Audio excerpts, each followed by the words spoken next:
Target করে আমরা খুঁজে পাচ্ছি না যে আমরা এখান থেকে আজকে এই গণমাধ্যমের সাথে কথা বলে আসলে কি বাসায় যেতে পারবো কিনা। আমরা ভয় হচ্ছে, কারণ আমাকে না জানি কখন একটি অবৈধভাবে গাড়ি এসে আমাকে টিভি পরিচয় তুলে নিয়ে যায়। আমরা এই থেকে আমাদের যখন আমরা ডক্টর ইউনূসকে বসিয়েছিলাম তখন আমরা আশা করেছিলাম হয়তোবা আমরা এই 24-এর পর এমন একটি স্বাধীন রাষ্ট্র পাবো যেখানে আমরা আমাদের তরুণরা, আমাদের ছাত্ররা, আমাদের নাগরিকরা সুন্দরভাবে জীবন গ্রহণ করতে পারবো। বাট আমরা যেটা দেখতেছি যে তারা শুধু নির্বাচন নিয়ে পড়ে আছে। তারা নির্বাচন নিয়ে এমনভাবে তালবানা শুরু করছে নির্বাচন করার জন্য যে একজন নির্বাচন প্রার্থীকে যখন প্রকাশ্যে হচ্ছে গুলিবর্ষণ করে মারা হয় তার কোনো বিচার করতেছে না। তারা শুধু নির্বাচন নিয়ে আসছেন।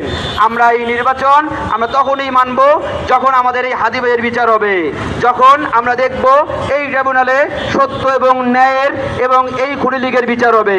আমরা তখন এই নির্বাচন মানব যখন দেখব এই ছাত্র জনতার যে আকাঙ্ক্ষা নিয়ে এই জুলাইকে ধারণ করেছে সেই আকাঙ্ক্ষাকে পূরণ করতে। ধন্যবাদ।